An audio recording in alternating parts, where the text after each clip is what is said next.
You mentioned recently that you're a Christian, that you go to church. How important is your faith to Donald Trump? Very important. I'm a Protestant. I'm a Presbyterian.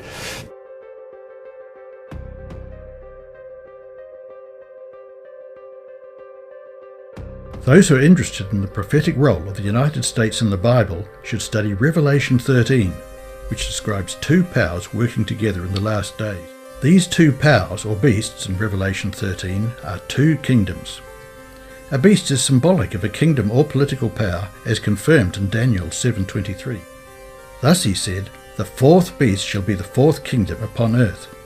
The beast, or kingdom, that rises up out of the sea, signifying a densely populated area, just as a sea of people is also used today to describe many people, which points to the papacy coming out of the heart of Europe. The second beast comes out of the earth, meaning a sparsely populated area, pointing to the United States of America. Revelation 13, verses 11 to 12. Then I saw a second beast coming up out of the earth. It had two horns like a lamb, but it spoke like a dragon. It exercised all the authority of the first beast on his behalf, and made the earth and its inhabitants worship the first beast, whose fatal wound had been healed. These two Bible verses predict that the United States of America will make an image of the beast, forcing the people of the world to worship or reverence the day that was created by the Roman Catholic Church. Sunday cannot be found anywhere in the Bible, and is the pagan sun worship day. Practically everything Protestants regard as essential or important they have received from the Catholic Church. The Protestant mind does not seem to realise that in accepting the Bible and observing the Sunday and keeping Christmas and Easter, they are accepting the authority for the spokesman of the Church, the Pope. Our Sunday visitor, February the 5th, 1950. He exerciseth all the power of the first beast before him, and causeth the earth and them that dwell therein to worship the first beast, whose deadly wound was healed. Revelation 13:12. That's because Sunday is a day of worship. You're supposed to be in a Christian church. But wait a second, aren't we supposed to have religious freedom in America? Some religions worship on different days. Because blue laws, which date back to colonial times, still ban that in a dozen states. Originally, they outlawed regular Sunday work. No buying, no selling, traveling, public entertainment, or sports even. People, it's baked in, have always had this temptation to let work crowd out all the other things that matter. Family, faith, and they have to be told again and again, knock it off, don't work. It's interesting. You think people are lazy, but they work too much. Americans work too much. Maybe, but they should certainly be able to choose their own days off. The idea that somehow a bunch of guys in a state capital somewhere know what's best for us in terms of, how many days off we take and when we take them. In order for the United States to form an image of the beast, the religious power must so control the civil government that the authority of the state will also be employed by the church to accomplish her own ends.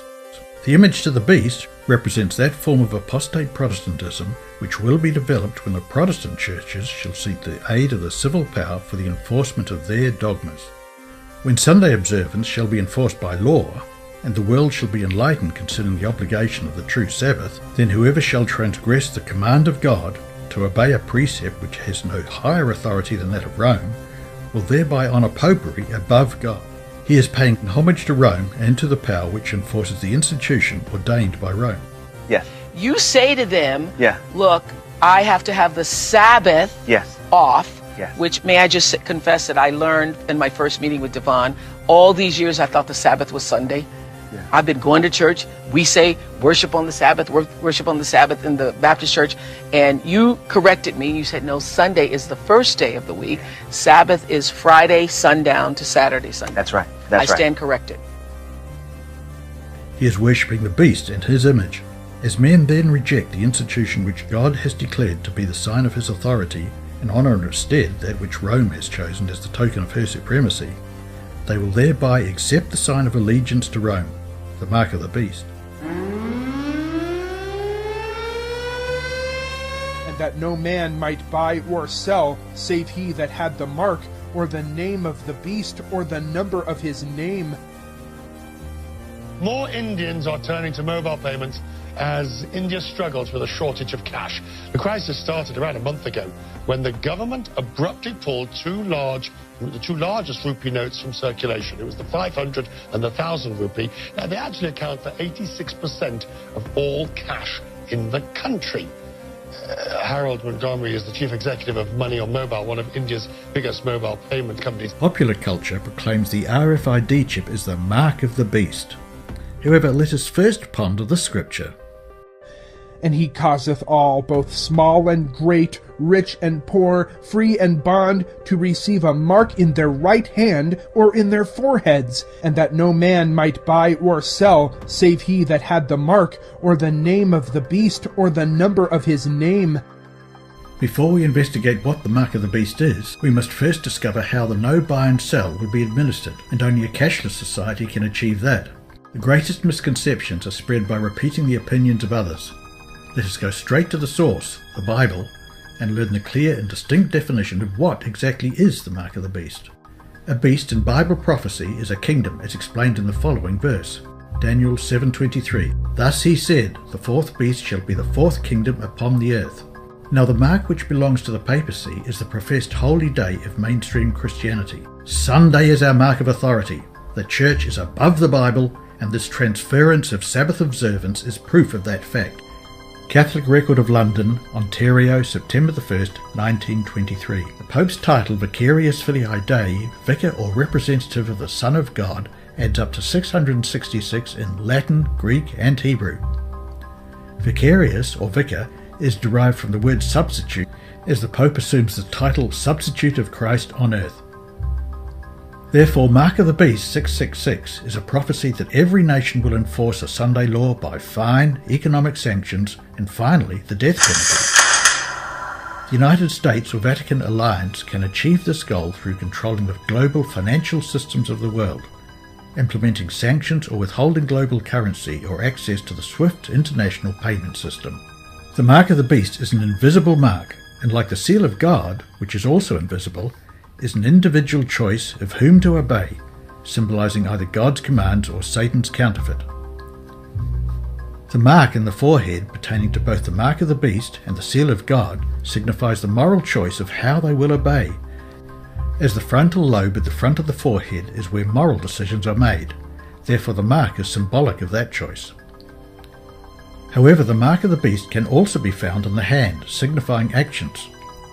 For example, an atheist or Muslim can keep the global Sunday law by actions, and by those actions they will receive the mark in their right hand, different to those who receive the mark of the beast in their foreheads by believing and choosing Sunday as their religion.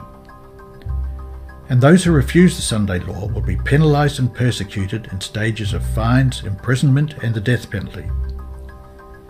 You may say that the Sabbath day, Saturday, belongs to the Jews. However, the book of Genesis negates this idea. Genesis 2:3. And God blessed the seventh day and sanctified it, because that in it he had rested from all his work which God created and made. So Genesis chapter 2 verse 3 silences the argument that only the Jews were commanded to keep the Sabbath. James chapter 2:10. For whosoever shall keep the whole law, and yet offend in one point, he is guilty of all.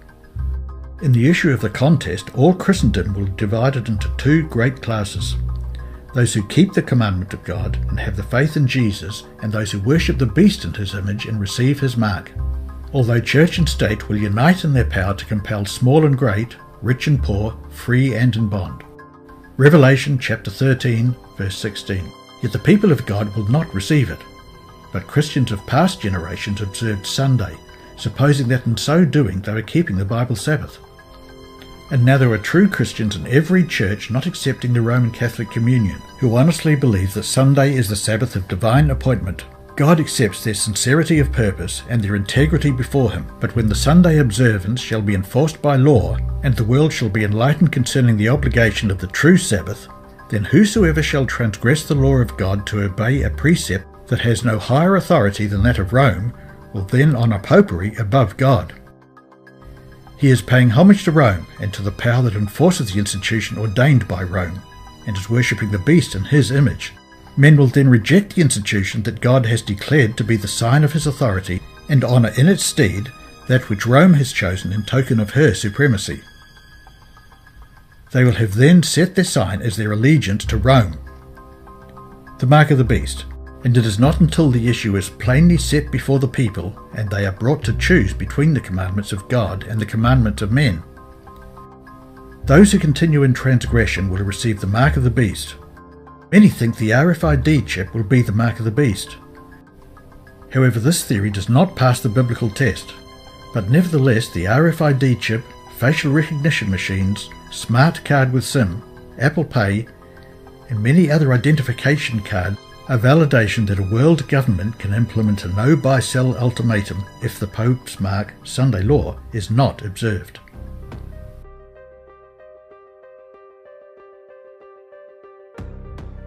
Greetings, I'm Governor Mike Pence. You know, it's my honor this year to serve as the Republican nominee for Vice President of the United States with my running mate, Donald Trump. I'm grateful to be able to join you, if only by videotape, but I'm not sure how they introduce me. The introduction I prefer is pretty short. I'm a Christian, a conservative, and a Republican in that order. And really, it's as a fellow believer that I'm particularly honored to be able to address you today. I know every one of us has our own story about how we came to faith. For me, I was raised in a family where faith was important. Church on Sunday, grace before dinner.